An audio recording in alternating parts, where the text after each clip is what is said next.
Hello student, मैं प्रकाश Dubey thermal engineering के online classes में आपका स्वागत करता हूं। पिछले लेक्चर में हमने थर्मल इंजीनियरिंग है उसका इंट्रोडक्शन पोर्शन देखा था। क्या क्या हमें इस पर्टिकुलर सब्जेक्ट में कवर करना है, सिलेबस को भी हमने डिस्कस किया था। प्लस ये एक जो वर्ड है थर्मोडायनेमिक्स, इसका क्या एक डेफिनेशन होना चाहिए उसको भी हमने समझने की कोशिश किया था। आज की क्लास हम यूनिट 2, देखिए यूनिट 2 है क्या आपका फंडामेंटल ऑफ थर्मोडायनेमिक्स। तो हम यूनिट 2 से इसलिए स्टार्ट करने जा रहे हैं क्योंकि जो थर्मल इंजीनियरिंग है इसका सबसे जो की इम्पोर्टेंट जो एरिया है या टॉपिक है वो थर्मोडायनेमिक्स है।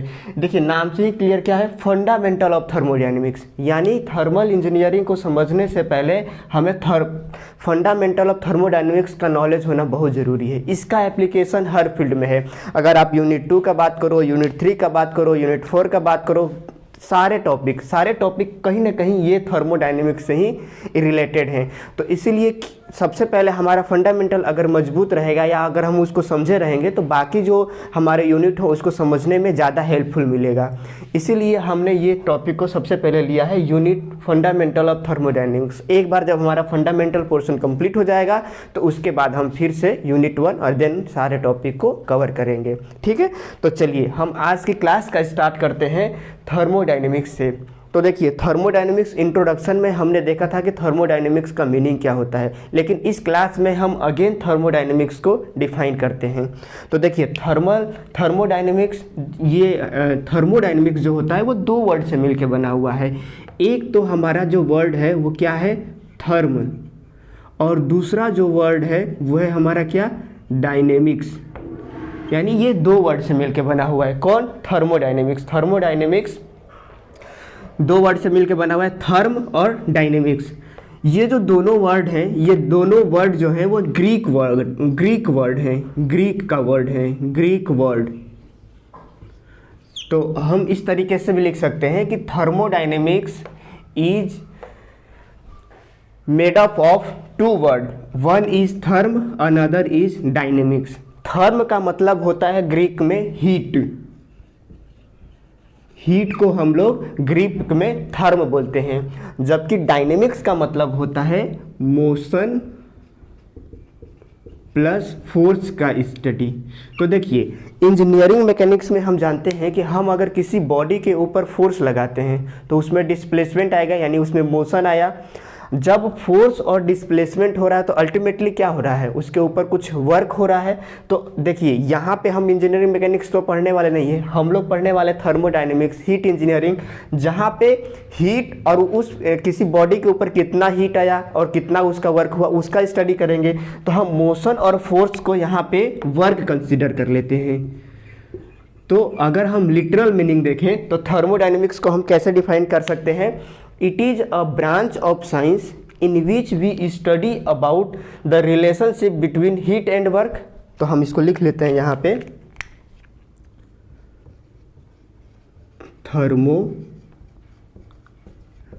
thermodynamics is a branch of science, thermodynamics is a branch of science in which we study about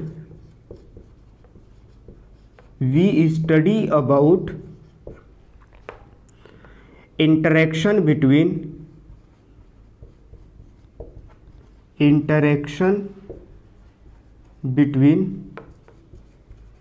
heat and work।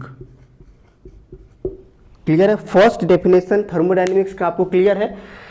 Thermodynamics दो वर्ड से मिलकर बना हुआ है जो कि ग्रीक वर्ड है, थर्म एंड डायनेमिक्स। थर्म का मतलब होता है हीट, डायनेमिक्स का मतलब होता है मोशन और प्लस फोर्स।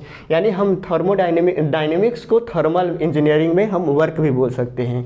तो अल्टीमेटली हमारा थर्मोडायनेमिक्स का क्या डेफिनेशन हो गया, फर्स्ट डेफिनेशन कि it is a branch of science in which we study about the interaction between heat and work. यानी कि हीट का वर्क में किस तरीके से कन्वर्जन होता है, प्लस वर्क का हीट में किस तरीके से कन्वर्जन होता है, इसके बारे में स्टडी करेंगे हम इस पर्टिकुलर टॉपिक में थर्मोडायनेमिक्स में। तो होप आपको अगर ये डेफिनेशन क्लियर है, इसका स्क्रीनशॉट ले लीजिए। देन हम लोग दूसरा डेफिनेशन थर्मोडायनेमिक्स से क्या होगा वो देखते हैं। हो गया होगा तो मैं इसको रफ कर देता हूँ। देखिए दूसरा जो हम डेफिनेशन अगर हम थर्मोडायनेमिक्स का समझने की कोशिश करें तो उसे कुछ इस तरीके से कर सकते हैं। पहले मैं इसको एक्सप्लेन करता हूँ, इसके बाद हम इसको नोट डाउन भी कर लेंगे। देखिए अगर सपोज करिए ये एक सिस्टम है, ये क्या है, एक सिस्टम है। सिस्टम मतलब कि जिसके ऊपर एनर्जी का इंटरेक्शन हो रहा है, हम और उस सिस्टम के ऊपर उस एनर्जी का क्या इफेक्ट हो रहा है वो हम देखने की कोशिश करेंगे। अभी हम इसको डिफाइन भी करेंगे सिस्टम क्या होता है। अभी बस देखिए अगर ये कोई बॉडी है और इसमें एनर्जी का इंटरेक्शन हो रहा है, एनर्जी का इंटरेक्शन मतलब क्या कि कहीं से इसको हीट दे रहे हैं या इसके ऊपर वर्क दे रहे हैं। तो जब हम किसी भी सिस्टम पे एनर्जी देते हैं तो इस एनर्जी का इस सिस्टम के ऊपर क्या इफेक्ट होता है, जब हम उसका स्टडी करते हैं तो उसको हम लोग क्या बोलते हैं, थर्मोडायनेमिक्स बोलते हैं। अगेन समझिए, कोई सिस्टम है, इस सिस्टम पे हमने एनर्जी प्रोवाइड किया या एनर्जी का इंटरेक्शन हुआ इस सिस्टम पर, तो उसके कारण क्या हो जाएगा, हो सकता है एनर्जी जैसे ही इस सिस्टम में जाएगा तो इस सिस्टम का जो फिजिकल प्रॉपर्टी होगा, फिजिकल प्रॉपर्टीज। देखिए अब आप ये बोलेंगे कि फिजिकल प्रॉपर्टी क्या होता है, तो फिजिकल प्रॉपर्टी को ऐसे डिफाइन करिए कि वो किसी भी ऑब्जेक्ट की, वो जैसे ये सपोज करिए यही ऑब्जेक्ट है, ये मार्कर है ऑब्जेक्ट, तो इसको अगर 5 सेंसेस से अगर इसकी हम प्रॉपर्टी को जो भी ऑब्जर्व करते हैं 5 सेंसेस से हम देख सकते हैं, वो इसकी फिजिकल प्रॉपर्टी हो जाएगी। जैसे अगर इस मार्कर को मैं गर्म करूँगा तो क्या होगा, इसका अभी मान लो ये सिलेंड्रिकल है, ये मेल्ट होके हो सकता है कि एक छोटे से गोला के फॉर्म में भी रह जाए। यानी क्या हुआ इसका चेंज, वॉल्यूम चेंज आया, शेप चेंज आया, तो इसको हम क्या बोलेंगे, फिजिकल प्रॉपर्टी बोलेंगे। इसका टेम्परेचर अभी मान लो 20 डिग्रीज है, जो रूम का टेम्परेचर है वही इस मार्कर का टेम्परेचर है। हीट करूँगा, हो सकता है इसका टेम्परेचर इंक्रीज होकर 40 डिग्री चला जाए। जिसको मैं छूँगा, 5 सेंसेस होता है ना, स्किन से छुआ तो क्या हुआ, मुझे गर्म दिखा, मतलब जैसे ही एनर्जी दिया इसका क्या होगा, टेम्परेचर इंक्रीज हो गया। ठीक है, अगर मान लो इसके ऊपर मैं फोर्स लगाऊंगा तो इसका हो सकता है कि शेप चेंज हो जाए, तो शेप चेंज हो जाए तो अल्टीमेटली फोर्स लगाया मतलब क्या किया मैंने, इसके ऊपर वर्क किया, तो वर्क किया तो इसका शेप चेंज हो गया। टेम्परेचर हो सकता है कि गर्म हो जाए थोड़ा सा, या इसको रगड़ने लगूंगा तो अल्टीमेटली क्या होगा, मैं हीट दूंगा तो क्या हो जाएगा, इसका टेम्परेचर बढ़ जाएगा, इसका शेप चेंज हो जाएगा। तो थर्मोडायनेमिक्स में हम दूसरा डिफिनेशन क्या लिख सकते हैं कि अगर किसी एनर्जी में, किसी सिस्टम में हम एनर्जी दे रहे हैं, उस एनर्जी के कारण उसके फिजिकल प्रॉपर्टी में जो भी चेंजेज आ रही हैं, फिजिकल प्रॉपर्टी मतलब आप यहाँ पे लिख सकते हैं जैसे वॉल्यूम में चेंज आना, टेम्परेचर में चेंज आना, प्रेशर में चेंज आना, या किसी एक में भी चेंज आया, तो अगर उसके में चेंज आया तो उसका जो स्टडी करेंगे वो हमारा क्या हो जाएगा, थर्मोडायनेमिक्स। तो अब हम डेफिनेशन लिख लेते हैं,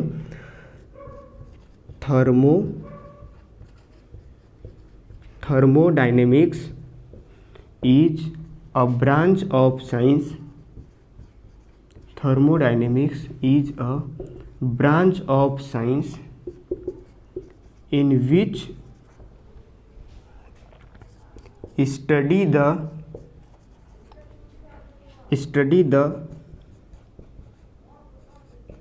effect of energy interaction on system and its effect on physical properties of तो इस तरीके से हम थर्मोडायनेमिक्स का दूसरा डेफिनेशन लिख सकते हैं। क्या?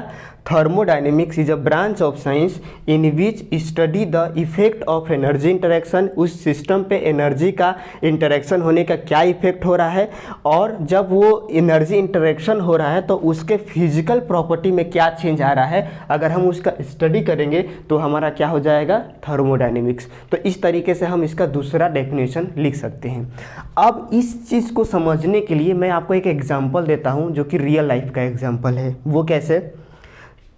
पावर प्लांट, हम लोग इंट्रोडक्शन लेक्चर में आपको एक स्क्रीन पर एक डायग्राम दिखाया गया होगा, क्लियर है? यानी वो स्टीम पावर प्लांट का डायग्राम था। मैं यहाँ पे बनाने की कोशिश करता हूँ। जैसे देखिए, ये इसको मैं रफ करता हूँ और यहाँ पे बनाने की कोशिश करता हूँ।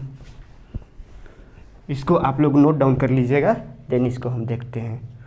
होप नोट डाउन कर लिए होंगे, स्क्रीनशॉट ले लीजिए, फिर नोट करते रहिएगा। देखिए क्या होता है, सपोज करिए हम एक स्टीम पावर प्लांट का अगर हम लेआउट बनाते हैं तो सबसे पहले क्या होता है, हमारा बॉयलर होता है। बॉयलर के बाद हमारा क्या होता है? टरबाइन होता है, ठीक है। टरबाइन के बाद यहाँ पे आपका आता है कंडेंसर आता है, कंडेंसर आता है, ये है टरबाइन आता है, और फिर इसके बाद इसको पंप कर दिया जाता है वाटर को बॉयलर में। देखिए यहाँ पे क्या हुआ, बॉयलर में एक्चुअली क्या होता है, हम फ्यूल को सप्लाई करते हैं और वाटर आता है। यहाँ से क्या आया, हमारा वाटर आया। वाटर को हमें फ्यूल सप्लाई किया, मतलब हीट दिया। देखिए वाटर हमारा क्या हो गया, सिस्टम हो गया। वाटर क्या हमारा सिस्टम है, उसको मैंने बॉयलर में डाला, तो बॉयलर में जैसे ही मैंने हीट दिया, फ्यूल सप्लाई किया, मतलब हीट दे रहा हूँ, तो मैं क्या कर रहा हूँ, सिस्टम को एनर्जी ट्रांसफ़र कर रहा हूँ। तो जब मैंने वाटर को एनर्जी ट्रांसफ़र किया तो उसका क्या हुआ, फिजिकल प्रॉपर्टी में चेंज आया। मतलब ये वाटर हमारा किस में कन्वर्ट हो गया, स्टीम में कन्वर्ट हो गया। स्टीम में कन्वर्ट हुआ मतलब क्या, उसका फिजिकल प्रॉपर्टी क्या होता है, मैंने बोला था वॉल्यूम। अभी वाटर था, हीटअप करेंगे तो उसका वॉल्यूम बढ़ जाएगा कि नहीं, क्योंकि लिक्विड के कंपेयर में जो गैस का जो वॉल्यूम होगा, क्योंकि स्टीम किस फॉर्म में, गैसियस, वेपर पेज में चला गया, वॉल्यूम चेंज आएगा, टेम्परेचर भी चेंज आएगा। पहले वो वाटर मान लो 20 डिग्री पे था, अब स्टीम के केस में हो सकता है कि ग्रेटर देन 100 डिग्री तो होगा ही होगा, वो 200 भी हो सकता है, 300 डिग्री सेंटीग्रेड भी होगा। दूसरा फिजिकल प्रॉपर्टी में चेंज आया। अभी हो सकता है प्रेशर एटमॉस्फेरिक प्रेशर पे होगा, वो बढ़ने के बाद हो सकता है 200-300 बार तक चला जाएगा, तो देन अगेन प्रेशर में भी चेंज आया। तो यहाँ पे आपको समझ में आ रहा है कि ये इसी का जो स्टडी हो गया थर्मोडायनेमिक्स। मतलब वाटर हो गया सिस्टम, उसमें मैंने हीट सप्लाई किया, हीट सप्लाई करने के कारण उसके physical property like volume, pressure, temperature में चेंज आया। तो इस यहाँ पे ये समझ में आ रहा है, ये डेफिनेशन कैसे क्लियर हो रहा है। अब आ जाइए यहाँ पे, अब ये स्टीम को हमने क्या किया, टरबाइन को में दिलाया। अब स्टीम को टरबाइन में एक्सपांड करेंगे तो क्या हो जाएगा, उससे हमें इलेक्ट्रिसिटी मिलेगा। तो जो हमने पहला वाला जो देखा था डेफिनेशन कि thermodynamics is study of heat and work, यहाँ पे मैंने हीट दिया और हीट का किस में कन्वर्जन हो रहा है, यहाँ पे इलेक्ट्रिसिटी। और इलेक्ट्रिसिटी मतलब क्या, यहाँ पे हीट दिया मैं और यहाँ पे मुझे क्या मिल रहा है, वर्क मिल रहा है। मतलब क्या हो रहा है, हीट का वर्क में कन्वर्जन हो रहा है। बोलिए हाँ हो रहा है। क्यों नहीं हो रहा है भाई, हीट हमने यहाँ पे दिया और वो वर्क में कन्वर्जन हो गया। तो अल्टीमेटली थर्मोडायनेमिक्स क्या बताता है, दोनों जो डेफिनेशन है वो यहाँ पे क्लियर हो गया कि कैसे हमने वाटर को एनर्जी सप्लाई किया जिसके कारण उसके फिजिकल प्रॉपर्टी में चेंज आया, मतलब स्टीम में कन्वर्ट हो गया, उसका वॉल्यूम, टेम्परेचर, प्रेशर में चेंज आया। वही ये डेफिनेशन बताने की कोशिश कर रहा है। और पहला डेफिनेशन था thermodynamics is study of heat and, क्या रिलेशन है हीट एंड वर्क में। तो वो भी यहाँ पे हो रहा है कि मैंने हीट को दिया वाटर को और वो वाटर स्टीम में कन्वर्ट हुआ, उससे हम टरबाइन को एक्सपांड किए, उससे हमें क्या मिला, इलेक्ट्रिसिटी के फॉर्म में वर्क मिला। मतलब हीट का वर्क में इंटरेक्शन हो गया। क्लियर हो गया। जब दो डेफिनेशन जो हमने थर्मोडायनेमिक्स का देखा वो क्लियर है, तो इसका स्क्रीनशॉट ले लीजिए। एक थर्ड डेफिनेशन फिर हम एक देखते हैं, ठीक है। चलिए हो गया होगा। तो अब हम थर्ड डेफिनेशन थर्मोडायनेमिक्स का देखते हैं, ये क्या है। आप एग्ज़ाम में कोई भी एक डेफिनेशन, या ये जो सेकेंड वाला है ये ज़्यादा अच्छा है, ज़्यादा अच्छा क्या, दोनों ही मतलब तीनों ही इंपॉर्टेंट डेफिनेशन है। आप चाहें तो कोई भी एक डेफिनेशन, इवन दो डेफिनेशन भी लिख सकते हैं एग्जाम में। देखिए थर्मोडायनेमिक्स को एक और डेफिनेशन हम लिख सकते हैं कि थर्मोडायनेमिक्स इज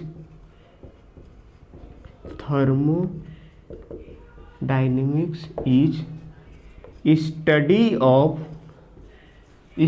ऑफ 3 E's। अब ये 3 E's क्या क्या है? फर्स्ट है आपका एनर्जी, दूसरा है आपका इंट्रोपी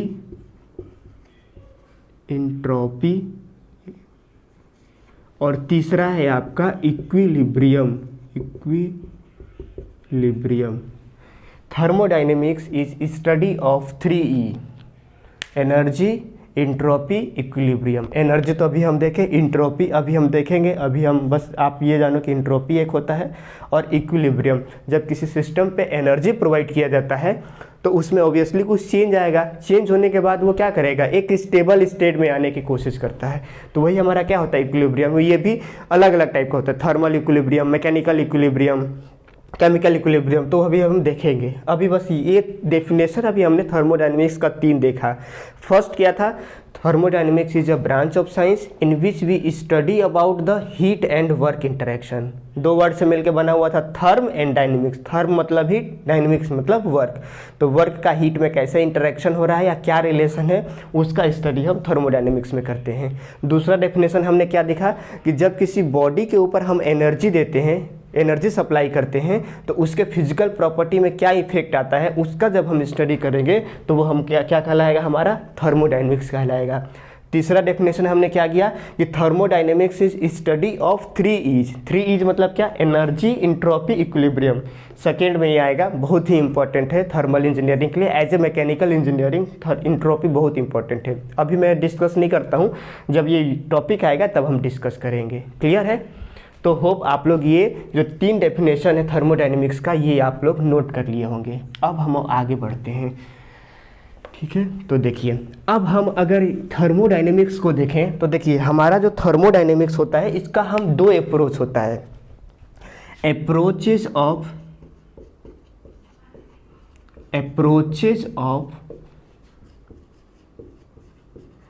थर्मोडायनेमिक्स, इसका 2 अप्रोच होता है। मतलब हम थर्मोडायनेमिक्स का 2 अप्रोच में स्टडी कर सकते हैं। पहला अप्रोच होता है वो हम बोलते हैं इसको माइक्रोस्कोपिक अप्रोच, और इसको बोला जाता है स्टैटिकल अप्रोच। और दूसरा होता है मैक्रोस्कोपिक, माइक्रो और मैक्रोस्कोपिक अप्रोच। अभी समझते हैं ये क्या है। इसको बोला जाता है क्लासिकल अप्रोच। ठीक है, देखिए समझते हैं क्या है। थर्मोडायनेमिक्स का 2 तरीके से स्टडी किया है। हमने बोला ना कि थर्मोडायनेमिक्स क्या है, it is study of heat and work का इंटरेक्शन, या एनर्जी का किसी सिस्टम पे क्या इंटरेक्शन हो रहा है। तो इसका जो इंटरेक्शन है या जो स्टडी है वो 2 तरीके से कर सकते हैं। एक हम माइक्रोस्कोपिक लेवल पे कर सकते हैं और दूसरा मैक्रोस्कोपिक लेवल पे कर सकते हैं। तो देखिए नाम से ही क्लियर क्या है, माइक्रो मतलब कि एकदम छोटे छोटे पार्टिकल पे हमें जाना है। तो इसमें हम क्या करेंगे कि जब भी हम किसी भी सिस्टम पे एनर्जी का क्या इफेक्ट हो रहा है, उसके एक इंडिविजुअल मॉलिक्यूल्स के ऊपर उस एनर्जी का क्या इफेक्ट आया, उसका जब हम स्टडी करेंगे और उससे हम कंक्लूड करने की कोशिश करेंगे तो वो हमारा क्या हो जाएगा, मैक्रोस्कोपिक अप्रोच। मतलब इसमें क्या करेंगे, वी फोकस्ड ऑन, इस स्टडी में हम क्या करेंगे, फोकस्ड ऑन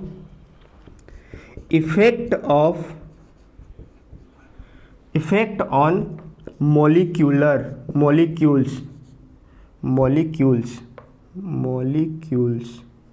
मॉलिक्यूल्स के ऊपर क्या इफेक्ट आया। अगर हम मॉलिक्यूलर लेवल पे स्टडी करेंगे तो हमारा क्या हो जाएगा, मैक्रोस्कोपिक। और यहाँ पे हम क्या करेंगे, एक एवरेज जो सारे मॉलिक्यूल्स का या उस बॉडी के ऊपर क्या एवरेज इफेक्ट आया। तो यानी हम यहाँ पे क्या पढ़ेंगे, here we consider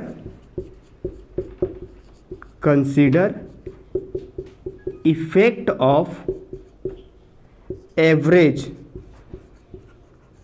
consider effect of average on the system. उस पूरे सिस्टम पे एनर्जी इंटरेक्शन का क्या ओवरऑल एवरेज इफेक्ट आया, मतलब एक देखिए इसमें क्या हुआ, अगर मैं किसी सिस्टम का बात करूं तो किसी सिस्टम को अगर मैं एनर्जी दे रहा हूं तो मैं स्टडी करूंगा माइक्रोस्कोपिक में कि एक इसका इंडिविजुअल ये मॉलिक्यूल्स था, इसके ऊपर क्या इफेक्ट आया, वो कितना मूव हुआ, कितना वाइब्रेट हुआ, कितना इसका टेम्परेचर इंक्रीज हुआ, दूसरे मॉलिक्यूल्स के ऊपर इसका क्या इफेक्ट आ रहा है, तो वो हमारा किस में आ जाएगा, मैक्रोस्कोपिक अप्रोच में आएगा। और मैक्रो में क्या होगा कि एक ओवरऑल सिस्टम का क्या हुआ, मैं एक इंडिविजुअल मॉलिक्यूल लेवल पे नहीं जाऊंगा, ओवरऑल उसका उस पूरे बॉडी का क्या एवरेज इफेक्ट हुआ, उसका स्टडी हम किसके अंदर करेंगे, मैक्रोस्कोपिक अप्रोच के अंदर करेंगे। तो आप इसका स्क्रीनशॉट ले लीजिए, देन आगे हम थर्मोडायनेमिक सिस्टम को देखते हैं। ठीक है, तो होप आप लोग इसको लिख लिए होंगे। अब हम देखते हैं next thermodynamic system.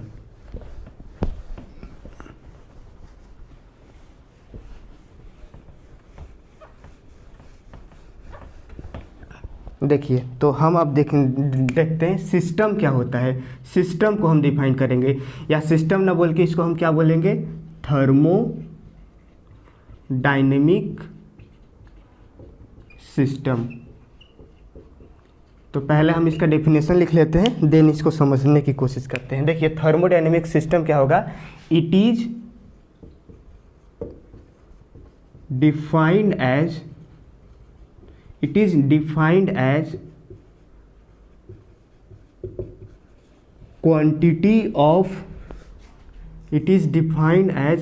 quantity of matter or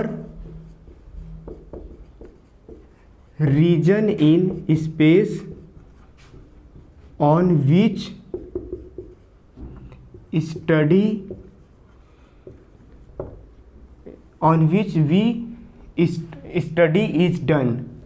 study is done।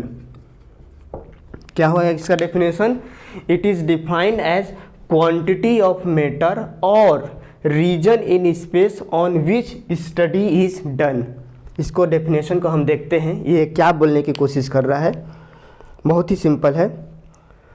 तो देखिए, होप आप लोग नोट डाउन कर लिए होंगे। अब देखिए, इसमें दो कीवर्ड है, एक हमारा कीवर्ड क्या है, क्वांटिटी ऑफ मैटर, और दूसरा क्या है, रीजन इन स्पेस।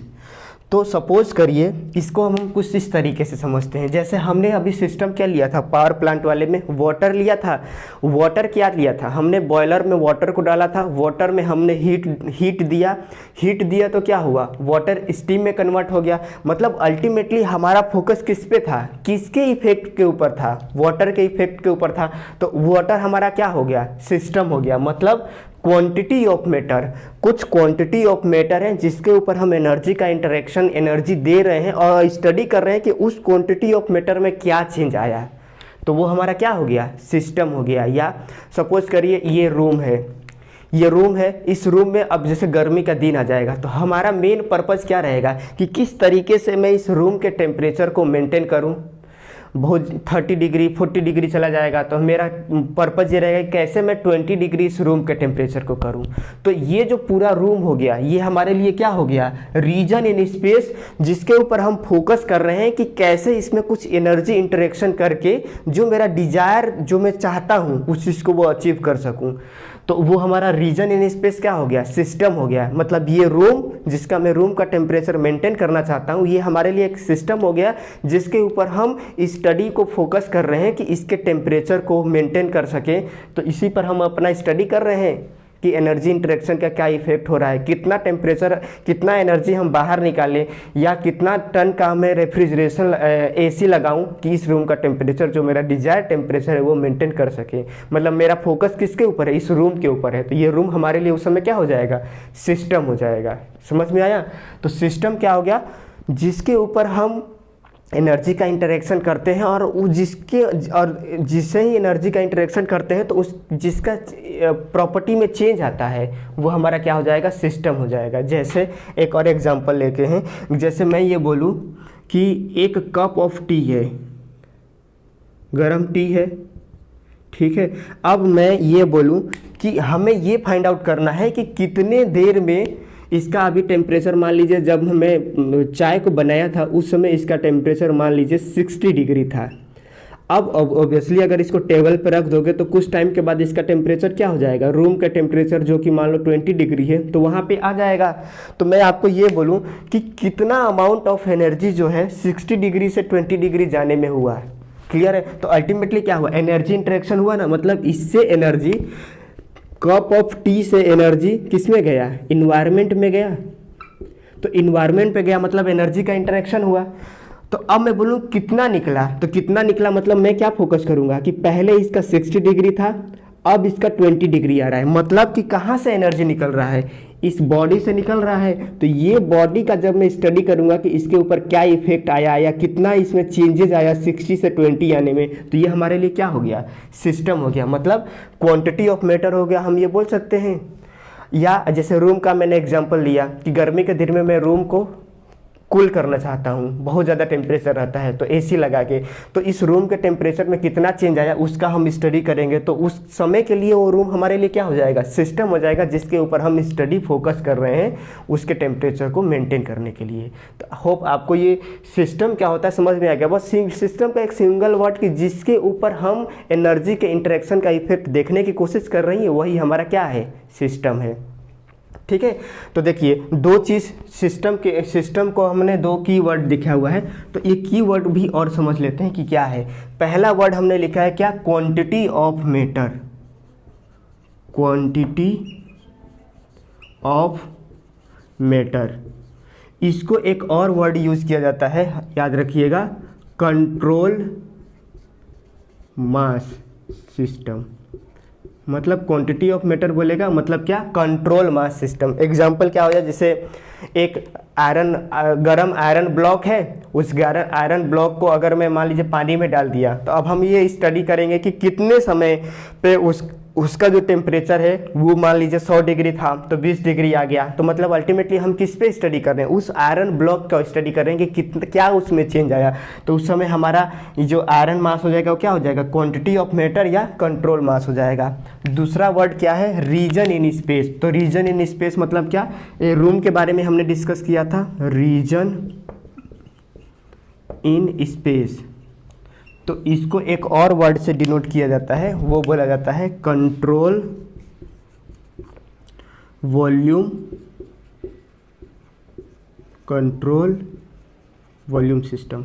तो आप लोग बस याद रखिएगा, क्वांटिटी ऑफ मैटर को एक और नाम से बोला जाता है control mass system, region in space को बोला जाता है कंट्रोल वॉल्यूम सिस्टम। मतलब हमारा एक तरीके से ये बोल सकते हैं कि सिस्टम दो तरीके का हो सकता है। अभी और देखेंगे कि सिस्टम बेसिकली वो 3 टाइप का होता है, लेकिन ऑन द बेसिस ऑफ कि कहाँ पे हम स्टडी कर रहे हैं, वो एनर्जी इंटरेक्शन के ऊपर होता है। लेकिन हम क्वांटिटी ऑफ मैटर और रीजन इन स्पेस, अगर हम डेफिनेशन में 2 वर्ड देखें तो हम ये बोल सकते हैं कि ये सिनोनिम्स है, क्वांटिटी ऑफ मैटर किसके, कंट्रोल मास सिस्टम के, और रीजन इन स्पेस किसके सिनोनिम्स है, कंट्रोल वॉल्यूम सिस्टम के।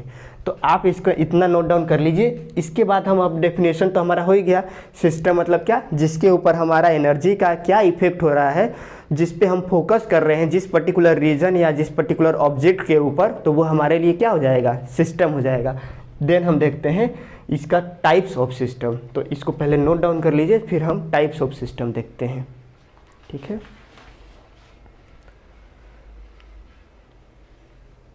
हो गया होगा। तो चलिए अब हम देखते हैं टाइप्स ऑफ सिस्टम।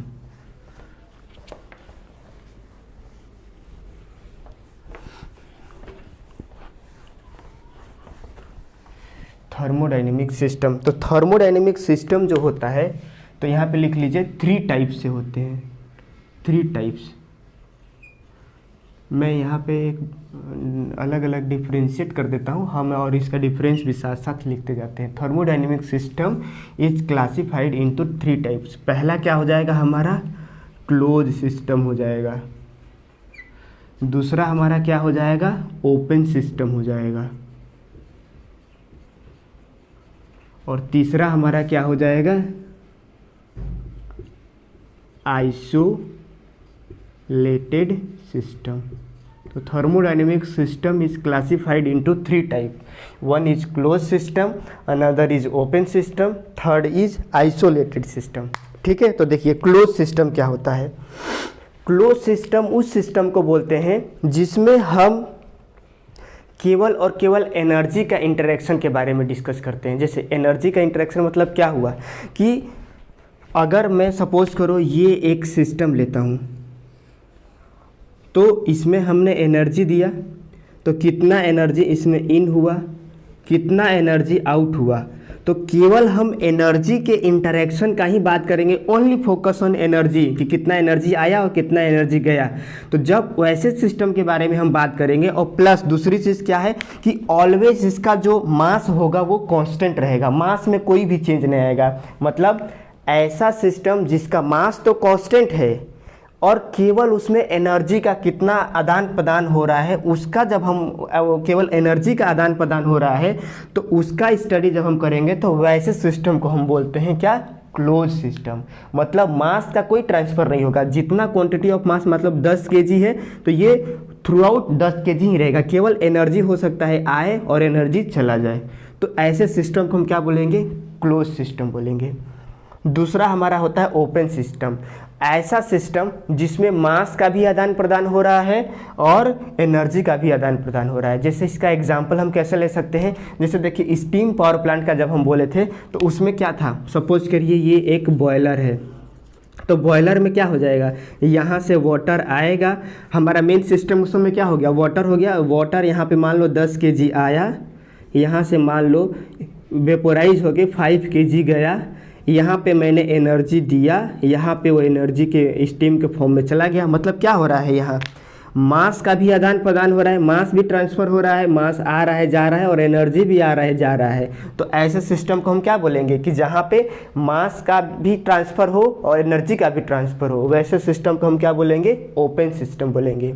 और थर्ड क्या होता है हमारा, आइसोलेटेड सिस्टम, जिसमें न तो मास का ट्रांसफ़र होता है और न ही एनर्जी का ट्रांसफ़र होता है। तो ऐसे सिस्टम को हम क्या बोलते हैं, आइसोलेटेड सिस्टम बोलते हैं। ठीक है, तो क्लोज सिस्टम को हम लोग लिख लेते हैं। लिखिए, close system is defined as, इसको मैं लिख देता हूँ, in close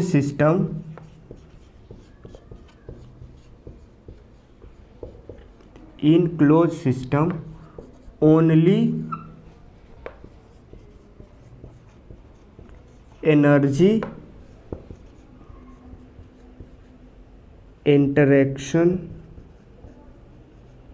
take place,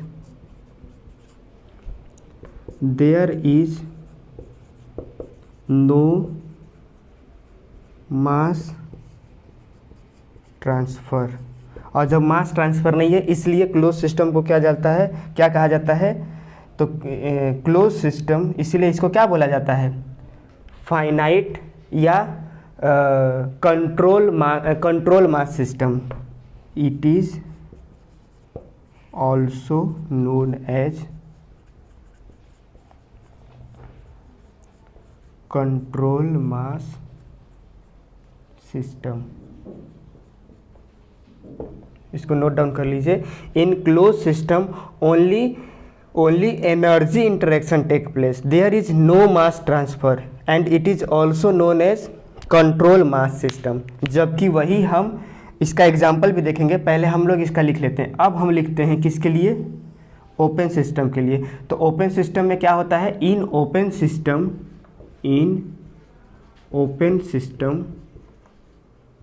both mass and energy interaction take place.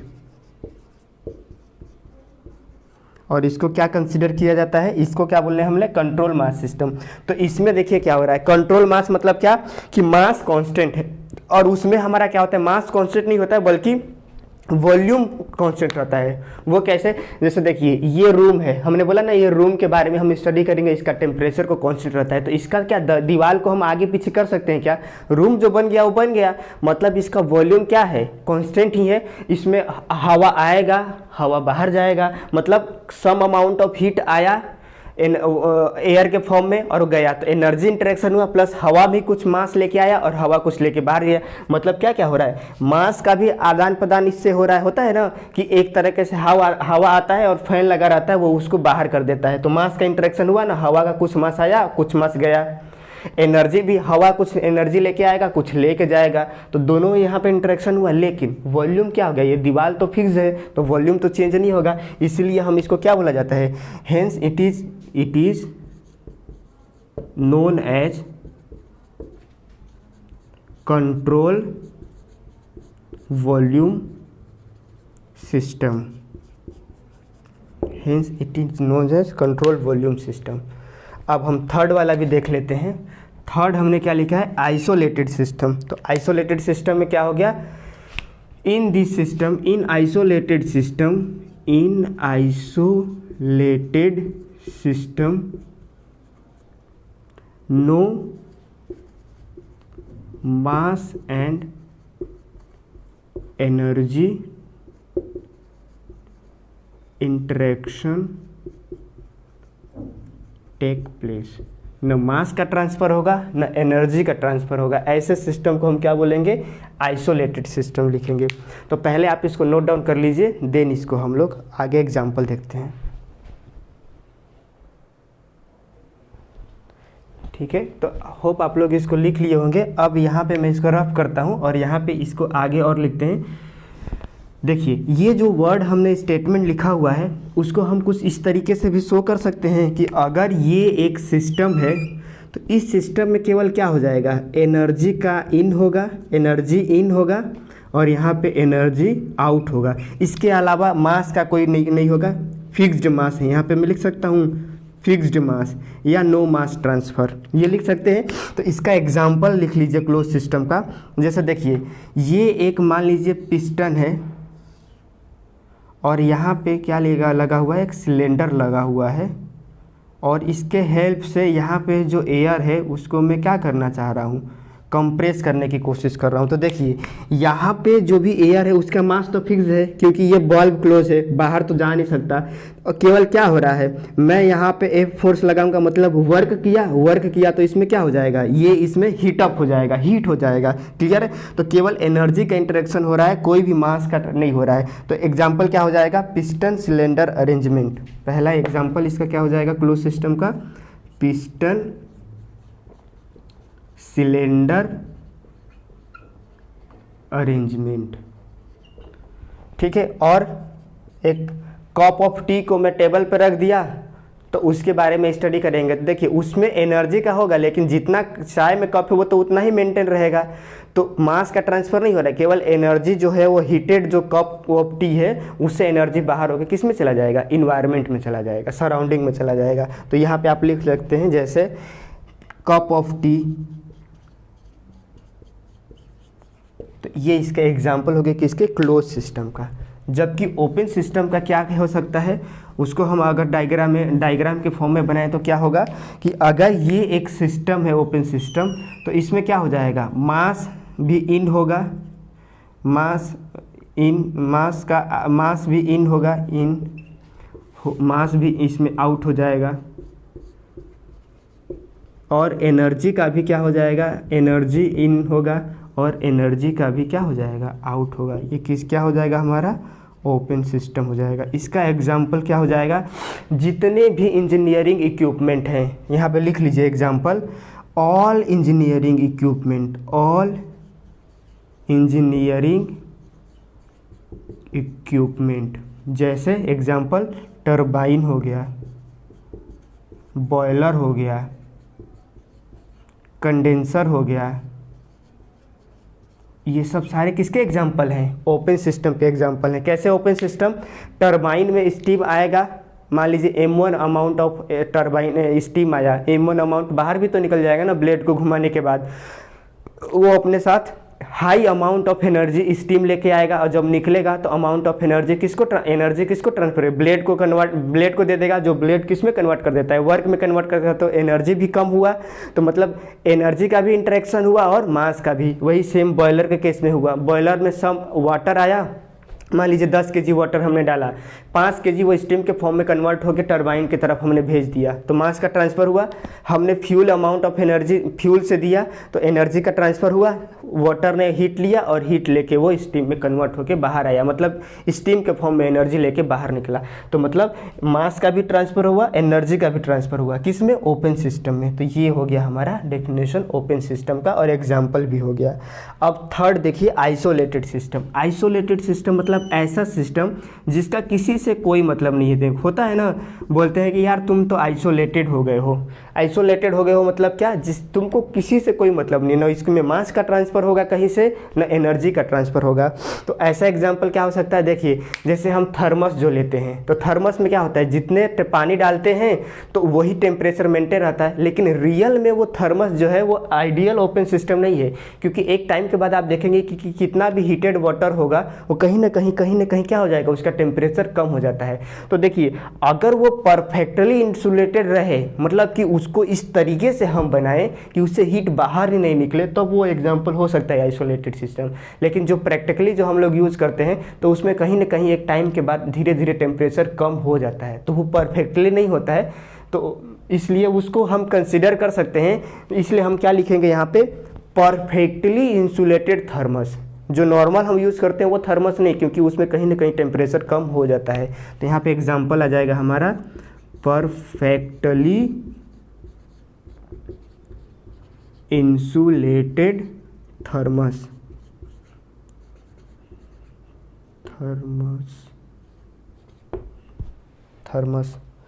और यूनिवर्स को भी हम यूनिवर्स, ये पूरे ब्रह्मांड को बोला जाता है कि ये आइसोलेटेड सिस्टम, मतलब यहीं पे केवल बोला जाता है ना। अभी हम थर्ड लॉ पढ़ेंगे, एनर्जी को ना हम जनरेट कर सकते हैं ना डिस्ट्रॉय कर सकते हैं, बस इसको एक फॉर्म से दूसरे फॉर्म में क्या कर सकते हैं, कन्वर्ट कर सकते हैं। तो मतलब टोटल यूनिवर्स का एंट्रोपी क्या रहता है, कांस्टेंट रहता है, उसका कहीं बाहर में किसी दूसरे यूनिवर्स में नहीं जाता है, इसलिए यूनिवर्स को आइसोलेटेड सिस्टम के कैटेगरी में रखा गया है। तो होप आप ये वाला लिख लीजिए। ये रहा हमारा थर्मोडायनेमिक्स का डेफिनेशन, और थर्मोडायनेमिक सिस्टम का डेफिनेशन देखा, और टाइप्स ऑफ देखे, close system, open system, isolated system. आज की क्लास में एक चीज़ और हम पढ़ लेते हैं, सिस्टम और बाउंड्री, देन फिर नेक्स्ट क्लास से हम देखेंगे। तो जस्ट इसको आप नोट डाउन कर लीजिए, फिर मैं पढ़ाता हूँ सिस्टम के सराउंडिंग के बारे में। होप हो गया होगा। तो अब देखिए, ज़्यादा देर का नहीं है, 2-4 मिनट कहीं भी बचा हुआ है, उसको देख लेते हैं, फिर इसको बाइंड अप करते हैं। तो देखिए हमारा सिस्टम हो गया। तो जैसे सपोज करिए ये हमारा क्या हो गया, सिस्टम हो गया। क्लियर है? ये हमारा क्या हो गया, सिस्टम हो गया। अब यहाँ से एनर्जी का इंटरेक्शन होगा, यहाँ से एनर्जी कुछ आउट हुआ, तो अल्टीमेटली क्या हुआ, इसके कारण इसके फिजिकल प्रॉपर्टी बढ़ेगा घटेगा। तो देखिए ये तो हमारा सिस्टम हो गया, और इस सिस्टम के अलावा जो भी चीज़ें हैं यूनिवर्स में, वो हमारा क्या हो जाएगा, सराउंडिंग हो जाएगा। ठीक है, तो सराउंडिंग को हम क्या डिफाइन करेंगे, यहाँ पे मैं लिख देता हूँ सराउंडिंग। सिस्टम को छोड़ के बाकी जो सारी चीज़ें, जो मतलब ये सिस्टम, ये बहुत बड़ा स्पेस हो गया। ठीक है, इस स्पेस में इस सिस्टम के ऊपर हमने स्टडी किया कि क्या इंटरेक्शन हुआ और क्या मतलब इसके सिस्टम में क्या प्रॉपर्टी में चेंज हुआ। इस सिस्टम को छोड़ के बाकी जो चीज़ें बच रही है यूनिवर्स में, या बाकी जो चीज़ें बच रही है, उसको हम क्या बोलेंगे, सराउंडिंग बोलेंगे। तो इसको हम इस तरीके से डिफाइन कर सकते हैं, any system, any things, anything which is external to system is known as surrounding. मतलब इस सिस्टम को छोड़ के बाकी जो चीज़ें हैं, तो ये हमारा क्या हो जाएगा, सराउंडिंग हो जाएगा, सराउंडिंग हो जाएगा। और सिस्टम और सराउंडिंग के बीच में एक बाउंड्री, एक रीजन होता है जो इसको डिफरेंशिएट करता है, उसको हम क्या बोलते हैं,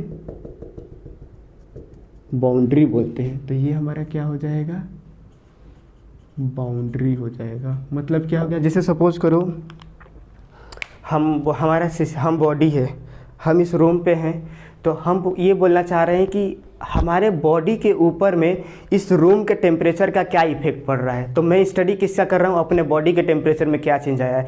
तो एक पर्टिकुलर टाइम के लिए स्टडी मेरे बॉडी पे हो रहा है, तो ये बॉडी मेरा क्या हो गया, सिस्टम हो गया। अब इस मेरे को छोड़ के, ये बड़ा सा वॉल्यूम वाला रूम है, इसमें मेरे बॉडी को छोड़ के बाकी जो सारी चीज़ें वो है स्पेस, वो हमारे लिए क्या हो जाएगी, सराउंडिंग हो जाएगी। और मेरे बॉडी का जो स्किन है, लास्ट स्किन, या भी बोल सकते हैं कपड़ा, कपड़ा क्या कर रहा है, इस रूम का जो अदर चीज़ है और मेरे बॉडी दोनों के बीच में एक क्या कर रहा है, बाउंड्री का निर्माण कर रहा है, एक लेयर डिफ्रेंशिएट करने की कोशिश कर रहा है, वो हमारा क्या हो जाएगा, बाउंड्री हो जाएगा। मतलब कि any things which is external to system is known as surrounding. System हमें पता है कि किसके ऊपर हमें स्टडी करना है, उसको छोड़ के बाकी जो चीज़ें उसके सराउंडिंग में होगा, उसके आसपास में जो होगा, वही हमारा क्या हो जाएगा, सराउंडिंग हो जाएगा। ठीक है, तो ये रहा हमारा लेक्चर 1। हम नेक्स्ट लेक्चर में हम जो सिस्टम की क्या प्रॉपर्टीज़ होती हैं, कितने टाइप से उसकी प्रॉपर्टीज़ होती हैं, एक्सटेंसिव प्रॉपर्टी, वहाँ से क्लास को स्टार्ट करेंगे। Okay, thank you.